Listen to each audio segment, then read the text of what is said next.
So back in 2017, a few researchers at Google dropped a paper with this really simple, almost bold title, Attention is All You Need. Now, this wasn't just some other academic paper destined to sit on a shelf. Nope. This was the blueprint for what we now call the transformer architecture. Yeah, the very engine that's running pretty much all of modern AI, from ChatGPT all the way to Midjourney. So today, let's really dig in and break this thing down. To really get why this paper was such a shock to the system, you've got to ask a pretty basic question. Think about a simple sentence, like, the cat sat on the mat, but it was tired. Okay, so how does a machine know that it is the cat and not the mat? Cracking that puzzle, the puzzle of context and relationships, that's the holy grail of understanding language. All right, so how did the transformer actually solve this? Here's the game plan. First, we're going to look at what I'm calling the sequential problem, the thing that was holding AI back. Then, we'll dive into this radical new idea of attention that just changed everything. We'll even peek under the hood of the transformer itself, understand what made it such a huge leap, and finally, check out the absolutely game-changing results. Okay, first up, let's set the scene. Before 2017, language AI was kind of stuck, you know? It was trapped in a very specific and, honestly, a very limited way of thinking. For a really long time, the kings of the hill were these models called recurrent neural networks, or just RNNs. You might have heard of their fancier cousins, like LSTMs, but the bottom line is these were the state of the art for anything that involved a sequence of things, like, say, translating a sentence. The whole idea behind an RNN is right there in the name, recurrent. It means it processes information one step at a time, sequentially. So it reads the first word, then it moves to the second word while trying to remember the first one, then on to the third while remembering the second. You get the idea. It's like reading an entire book through a tiny keyhole, word by word, trying to build a fragile chain of memory. And that whole one-at-a-time thing, that was the bottleneck. First off, it's slow. You can't process all the words at once, so you can't really speed things up by running them in parallel. But the real killer was that the memory chain was just fragile. By the time an RNN got to the end of a long paragraph, it had often completely forgotten the crucial context from the beginning. We call that the long-range dependency problem, and it was a massive headache. And this is where the breakthrough happens. The authors of this paper came along and proposed something totally different, a complete break from that old one-word-at-a-time grind. This sentence right here, this is basically the thesis from the paper's abstract, and it was a bombshell. They weren't just trying to make the old way a little bit better, they were throwing it in the trash. Completely. The new architecture, which they called the transformer, was going to be based only on a mechanism called attention. More specifically, it relied on something called self-attention. Now, instead of processing words in a neat little line, self-attention lets the model look at every single word in the sentence at the exact same moment. It then instantly figures out how important each word is to every other word, creating this rich web of context on the fly. Okay, so this self-attention thing sounds kind of like magic, right? How does it actually work? Let's take a quick look under the hood, but don't worry, we'll keep it simple. So the paper explains attention as this function of three special vectors that get created for every single word.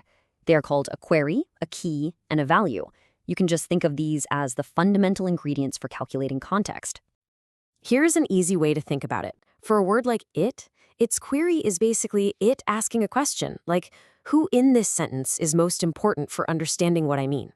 Then it compares that question, its query, to the key of every other word in the sentence. A high score means a strong match. Finally, it pulls information from the most relevant words by grabbing their value. So it would get a super high score with cat and would pull in the cat's value. And boom, the connection is made. But the transformer doesn't just do this once. No way. It does it multiple times, all in parallel, using something called multi-head attention. The original paper used 8 of these heads.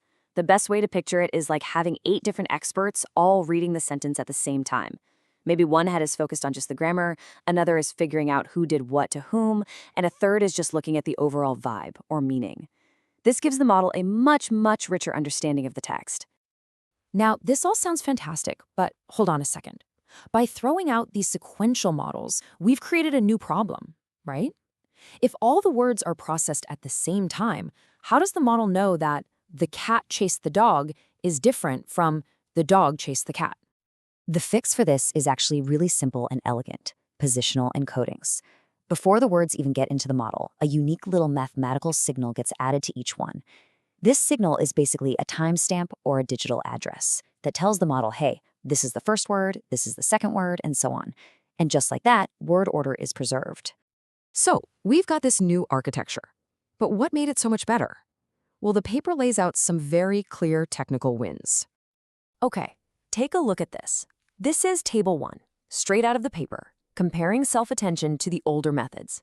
Now, you can look at the complexity and stuff, and that's important. But the real knockout punch is that column all the way on the right, maximum path length.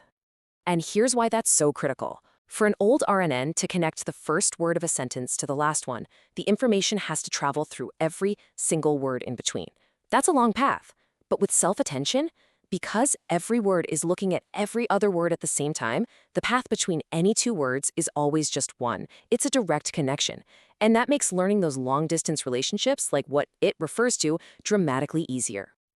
The theory was brilliant, but, the proof is in the performance. So how did the transformer actually do when they put it to the test? Well, the main test back then was machine translation. So the authors took their model and threw it into the ring. They tested it on these giant translation competition data sets, pitting it against the very best models in the world. And the results? They were just stunning. This chart here shows what's called a blue score. It's just a standard way to measure translation quality. The higher the score, the better. On the English to German task, their big transformer model got a score of 28.4. Now, that didn't just beat the previous model, it absolutely shattered the record. That score was an improvement of over 2 full blue points. Now, if you don't follow this stuff closely, that might not sound like a lot, but trust me, that is a massive leap. Progress in this field was usually measured in tenths of a point. Getting an improvement of 2 whole points was a generational jump in performance. The authors knew they had stumbled onto something huge. You can just feel it in their conclusion.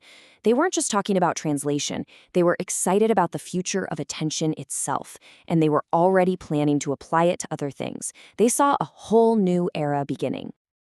And that, of course, brings us right to today. The transformer architecture did, in fact, go on to revolutionize all of those fields and then some. It just goes to show you that sometimes the biggest breakthroughs don't come from making things more and more complex. They come from finding one powerful, simple idea and asking, what if this is all you need?